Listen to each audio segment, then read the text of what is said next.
City out class ചെയ്യാൻ വേണ്ടിയിട്ട് കാരിക്ക് use ചെയ്ത 4 ടാക്ടിക്സ് ആണ് നമ്മൾ ഈ വീഡിയോയിൽ സംസാരിക്കാൻ പോകുന്നത്.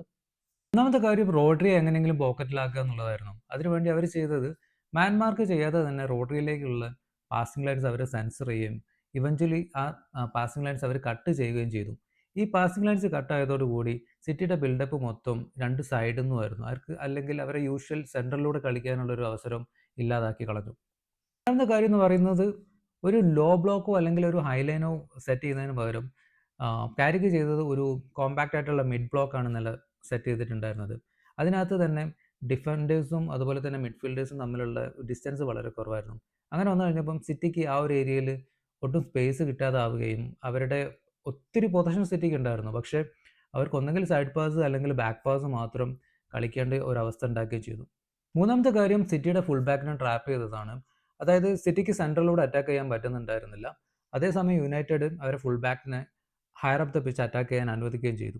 ആ ഒരു അവസരത്തിൽ യുണൈറ്റഡ് എന്താ ചെയ്തതെന്ന് വെച്ച് കഴിഞ്ഞെങ്കിൽ ഫുൾ ബാക്സിൻ്റെ പിറകിലുള്ള സ്പേസ് ഒക്യുപ്പൈ ചെയ്യുകയും ട്രാൻസിഷനിൽ ആ ഒരു സ്പേസ് യൂസ് ചെയ്തിട്ട് ഗോളുകൾ സ്കോർ ചെയ്യുകയാണ് ഉണ്ടായത്. നാലാമത്തെ കാര്യം എന്ന് പറയുമ്പം യുണൈറ്റഡിൻ്റെ മിഡ്ഫീൽഡേഴ്സിനെല്ലാം കറക്റ്റ് ആയിട്ടുള്ള പൊസിഷനിങ് ഉണ്ടായിരുന്നു. അതുപോലെ അവർക്ക് അസൈൻ ചെയ്ത റെസ്പോൺസിബിലിറ്റീസും ടോപ്പ് നോച്ച് ആയിരുന്നു.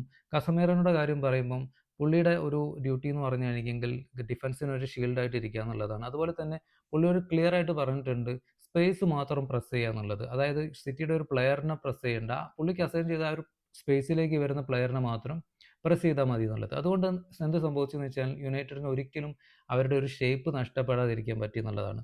അതുപോലെ തന്നെ മൈനോയുടെ കാര്യം പറയുകയാണെങ്കിൽ മൈനോയുടെ ടാസ്ക് ഫിൽ ഫോർഡനെ പ്രസ് ചെയ്യുക അല്ലെങ്കിൽ പുള്ളിയിലേക്കുള്ള പാസിംഗ് ലൈൻ കട്ട് ചെയ്യുക എന്നുള്ളതായിരുന്നു. അതുപോലെ തന്നെ നമ്മുടെ കസമീറോയും ബ്രൂണോയും തമ്മിലുള്ള ഒരു കണക്റ്റായിട്ടും മൈനു വർക്ക് ചെയ്യുന്നുണ്ടായിരുന്നു. മൈനോയുടെ പൊസിഷൻ എന്ന് പറയുമ്പം കസമീറോയുടെ തൊട്ട് ഫ്രണ്ടിലായിട്ടും ബ്രൂണോയുടെ കുറച്ച് പിറകിലായിട്ടുമായിരുന്നു. ഇനി ബ്രൂണോയുടെ കാര്യം പറയുമ്പം ബ്രൂണോയുടെ ഫസ്റ്റ് ടാസ്ക് എന്ന് പറഞ്ഞു കഴിഞ്ഞെങ്കിൽ റോഡ്രിയെ പ്രസ് ചെയ്യുക അല്ലെങ്കിൽ റോഡ്രിയിലേക്കുള്ള പാസിംഗ് ലൈൻസ് കട്ട് ചെയ്യുക എന്നുള്ളതാണ്. അതുപോലെ തന്നെ യുണൈറ്റഡിൻ്റെ എല്ലാ പ്രസ്സും അല്ലെങ്കിൽ ഒരു കൗണ്ടർ അറ്റാക്കും ഇനീഷ്യേറ്റ് ചെയ്യുന്നതും ബ്രൂണോയുടെ ടാസ്ക് ആയിരുന്നു. പുള്ളി അത് നല്ല വൃത്തിക്ക് ചെയ്തിട്ടുണ്ട്.